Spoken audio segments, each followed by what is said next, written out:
Naging matagumpay ang unang bahagi ng pagsasagawa ng laro ng lahi kaugnay sa pagdiriwang ng ika-128 taong anibersaryo ng unang sigaw ng lalawigan ng Nueva Ecija na inihanda ng Kapitolyo sa pamumuno ni Governor Aurelio Oy Umali at Vice Governor Doc Anthony Umali.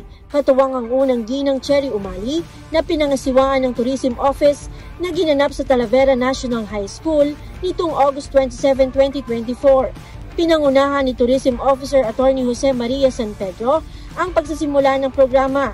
Nakiisa naman sina Alan Villota, Clarissa Mariano, Cyril Rupino, mga kapwa head teachers sa Talavera National High School, Joel Cruz, DepEd Division Sports Officer, at Nina Agrave, Talavera Municipal Tourism Officer. Ayon kay Attorney San Pedro, layunin umano ng nasabing aktibidad na bilang Novo Ecijano ay importante na maisapuso pa rin ang mga laro ng lahi. Karaniwan umano sa mga kabataan ngayon ay naisasantabi na ang kulturang ito at halos lahat anya ng mga kabataan ay puro gadget na lang ang pinagtutuunan ng pansin.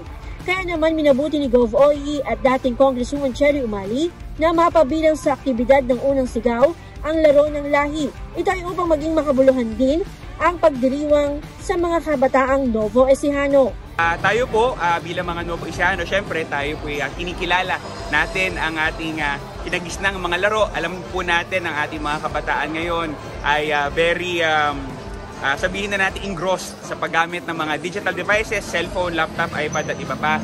At tayo ngayon, syempre, hindi natin pwedeng makalimutan na tayo, nag-celebrate tayo ng unang sigaw ng Nueva Ecija. Gusto nating ibalik sa ating mga kabataan, lalo na sa ating mga senior high school students, na sila ay maglaro ng mga tradisyonal na larong Pilipino, larong Pinoy, na una, wag na nilang makalimutan, at pangalawa, syempre, para ma-encourage natin sila na lumabas ng kanilang mga bahay, para sila ay ma-encourage na bitawan ng kanilang mga cellphone. At pinabuti po na ating mahal na Governor Oy, syempre, Ma'am Cherry, na ito ang isa sa bahagi ng ating programa para sa ating karaban sa bawat distrito ng ating lalawigan. Masayang nakilahok sa laro ng lahi na patintero, palasebo, kadang-kadang at sack race ang mga mag-aaral mula sa District 1, ang Bartolome National High School, Talavera Junior National High School, Talavera Senior High School, Aliaga Senior High School at Santo Domingo National Trade School. Nagwagi sa larong patintero at kadang-kadang ang Talavera Senior High School, sa palasebo ang Aliaga National High School at sa sack race ay ang Talavera Junior High School. Tumanggap ang mga ito ng cash prize at medal. Ang laro ng lahi ay magaganap sa 4 na distrito ng lalawigan. Sa huli, nagpahayag ng pasasalamat si Attorney San Pedro sa Talavera National High School at sa DepEd na siyang nakatuwang sa pagsasagawa ng nasabing aktibidad at nagbigay din ito ng mensahe sa mga lumahok na mga kabataan. Para po sa mga nanalo ngayong araw na ito ay syempre congratulations.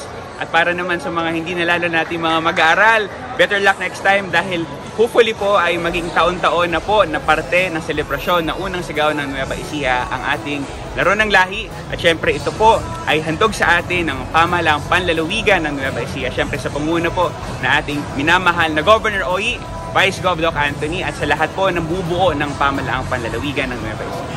Samantala, sinigurado din ng Kapitolyo ang kaligtasan ng mga kabataang manlalaro. Kaya naman nakaagapay ang Santo Domingo District Hospital.